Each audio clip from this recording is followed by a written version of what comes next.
भगवान विष्णु का स्वरूप और पालन का रहस्य पार्ट 2।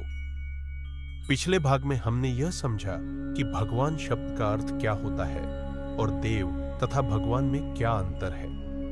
आज उसी क्रम को आगे बढ़ाते हुए हम जानेंगे कि भगवान विष्णु कौन है और उन्हें पालनकर्ता क्यों कहा जाता है। विष्णु शब्द का अर्थ होता है जो सर्वत्र व्याप्त हो, जो प्रत्येक कण में हो, जो प्रत्येक जीव में हो, जो प्रत्येक काल में उपस्थित हो। इसीलिए विष्णु केवल एक देवता नहीं बल्कि एक तत्व है। त्रिदेव में विष्णु की भूमिका सनातन धर्म के अनुसार सृष्टि 3 शक्तियों से संचालित होती है। ब्रह्मा सृष्टि की रचना करते हैं, महादेव सृष्टि का संहार करते हैं, विष्णु सृष्टि का पालन करते हैं। रचना और संहार के बीच का संपूर्ण काल विष्णु के अधीन होता है।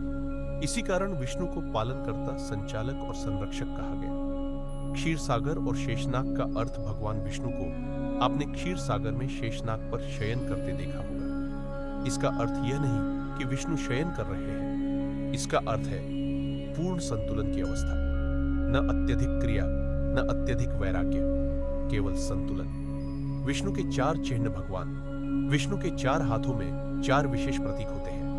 शंख ध्वनि का प्रतीक है। ध्वनि ऊर्जा है। ऊर्जा न उत्पन्न होती है न नष्ट होती है। शंख बताता है सृष्टि ध्वनि से प्रारंभ होती है। सुदर्शन चक्र समय का प्रतीक है। जो अधर्म में है उसका अंत निश्चित है।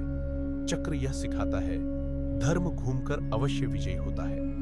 गदा बल और न्याय का प्रतीक है। यह बताती है कि कभी कभी धर्म की रक्षा के लिए बल का प्रयोग भी आवश्यक होता है। कमल कीचड़ में खिलता है पर स्वयं निर्मल रहता है। विष्णु हमें सिखाते हैं परिस्थितियां कैसी भी हों, आप पवित्र रह सकते हैं। विष्णु का जीवन संदेश। विष्णु का मार्ग न अत्यधिक त्याग का है न अत्यधिक भोग का। विष्णु का मार्ग है कर्तव्य के साथ जीवन जीने का मार्ग। परिवार, समाज और धर्म, इन सब के बीच संतुलन बनाना।